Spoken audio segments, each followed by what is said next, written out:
عیسیٰ علیہ السلام کی امت میں بھی ولی ہے. قرآن نے ان ولیوں کا تذکرہ کیا. علماء بیٹھے ہیں. اصحاب کہف حضرت عیسیٰ کی امت کے اولیاء ہیں مشہور قول کے مطابق. سورہ کہف اللہ پاک نے قرآن مقدس میں پوری نازل فرما دی. کیوں؟ یہ اصحاب کہف کوئی نبیوں کی جماعت تو نہیں ہے. یہ اصحاب کہف کوئی صحابہ کی جماعت بھی نہیں ہے. یہ تو دقیانوس سے بچ کر اپنے ایمان کی حفاظت کرنے والے عیسیٰ علیہ السلام کی امت کے مقبول لوگوں کی جماعت ہے. سبحان اللہ سبحان اللہ. جو عیسیٰ کی امت میں ولی بن کر آئے ہیں اس کی شان قرآن بیان کرے اور اس کی شان تو اس کی شان. قرآن ان کے کتے کا بھی نام لے کر تذکرہ فرماتا ہے. اگر کوئی خود کو غوث پاک کا کتا کہے تو لوگ کہتے ہیں گڑبڑ کرتے ہو، کیوں کر رہے ہو؟ ہم نے کہا یہ قرآن سے پوچھیں کہ ہم نماز میں پڑھیں گے اے اللہ تو کتے کا نام کیوں دے رہے ہیں قرآن؟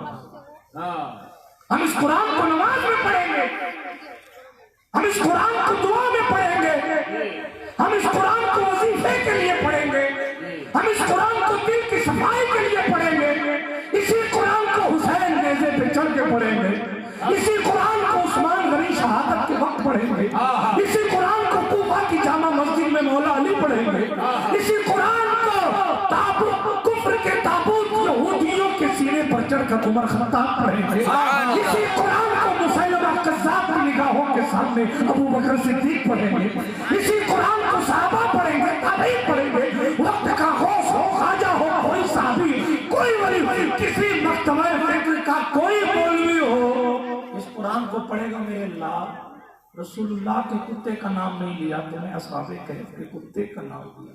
کیا کہنا؟ کتے نے نمازیں پڑھی تھی کہ کتے کا نام لیا؟ جی کیا بات ہے. کتے نے سجدے کیے تھے جو کتے کا نام لیا؟ کیا کتے نے مجاہدے کیے تھے جو کتے کا نام لیا؟ کیا کہنا؟ کیا کتے نے صدقہ و خیرات کیا تھا کہ کتے کا نام لیا؟ کیا کہنا؟ میرے اللہ کتے کا نام کیوں لیا جا رہا؟ کتا نمازی نہیں، کتا پرہیزگار نہیں، بلکہ یہ تمام اصول تو اس کے لیے ہے ہی نہیں، وہ شریعت مصطفیٰ کا مکلف بھی نہیں.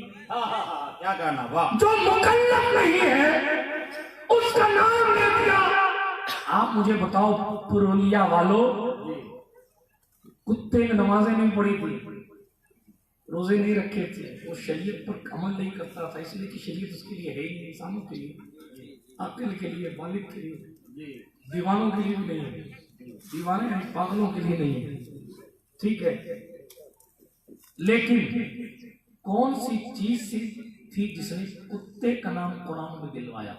کیا کہنا؟ ولیوں کے ساتھ رہنے کی برکت. سبحان اللہ سبحان اللہ. کیا ولیوں کے ساتھ سے کتنی تھی؟ اصحاب کہف کے ساتھ وہ رہتا تھا، غار والوں کے ساتھ. جب وہ غار میں جانے لگے تو اس کو کہا باہر ہو جا، باہر ہو جا، اس لیے کہ کتے کی فطرت ہے کہ وہ بھونکتا ہے. تو بھونکے گا تو لوگ پتہ لگا لیں گے، لوگوں کو پتہ چل جائے گا کہ اندر لوگ ہیں، تو پھر وہ میری جان، ہم سب کی جان لے لیں. اس لیے کتے سے کہا تھا باہر جاؤ. قرآن کی تفسیر میں کتے نے زبان حال سے یا زبان قال سے، اللہ ہی بہتر جانے، عرض کیا میں بھونکنے کی عادت چھوڑ دوں گا، بس مجھے اپنے ساتھ رکھ لو. میں بھونکنے کی عادت، یہ قرآن کی تفسیر ہے جی. ایسا نہیں ہے کہ آپ کہیں کہ نہیں صاحب یہ تو مجدد الفسانی کی باتیں اور اعلیٰ حضرت کی باتیں لا کے سننے دائیں بائیں کرتے ہیں. قرآن پڑھو، قرآن کی تفسیر پڑھو. آپ نے بھی پڑھاؤ تو اپنے یہاں بھی پڑھ لیجیے،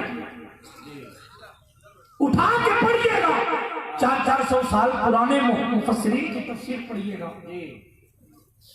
امام جلال الدین سیوطی کو پڑھ لیجیے گا، اور بھی بہت سارے ہمارے وہ لوگ ہیں جن کو ہر جماعت مانتی، ان کی تفسیر اٹھا کے پڑھ لیجیے گا. میں تفسیر میں نہیں جاتا، ڈیٹیل میں نہیں جاتا. میں نے آیت کوئی اور پڑھی ہے، لیکن بات آگے تو میں چلتا چلتا یہ بھی عرض کرتا چلوں. تو بات یہ ہے کہ اصحاب کہف کے کتے نے ان ولیوں سے کہا اللہ والوں اپنا ساتھ نہ چھوڑاؤ، اپنی صحبت سے دور مت کرو. تم مجھے اپنے ساتھ رکھو گے، قربانی چاہتے ہو،